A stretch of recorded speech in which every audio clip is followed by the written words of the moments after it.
house behind me is called the Poison Candy Murder House. It was the home of Congressman John Pennington, and he lived there with his wife and 2 remaining children, Mary Elizabeth and Ida. In 1898, it was the site of the first ever United States Postal Service murder. The first time the Postal Service had ever been used to commit murder. Mary Elizabeth met the dashing young man, John Dunning. And so the 2 of them got married.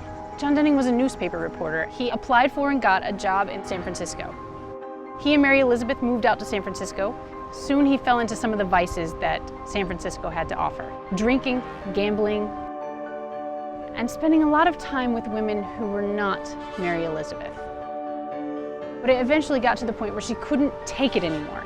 And so she took her daughter and she came back to her father's house here in Dover to live her life. After dinner in August of 1898, the family sat out on the porch and they sent their young nephew down to the post office to get the mail. Inside the mail was a package. Its postmark was San Francisco, California. On the top was a note that said, "To you and baby with love," signed Mrs. C.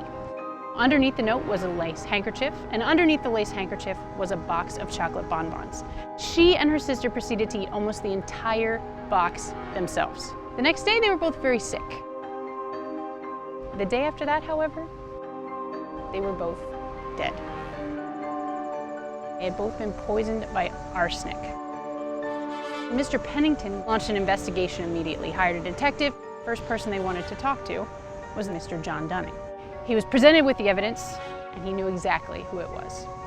It was a Miss Cordelia Botkin. When he was assigned to report on the Spanish-American War, Cordelia Botkin thought he was going back to his wife, but she decided to take matters into her own hands. No one should have him if she could not have him. The trial is held. Evidence is presented, and Mrs. Botkin is found guilty. She's moved to San Quentin, where she lives out the rest of her life. And in 1907, she dies of softening of the brain due to melancholy. We tell this story as often as possible to make sure we keep it alive and make sure we keep the memories of the family and the 2 innocent women who have died alive.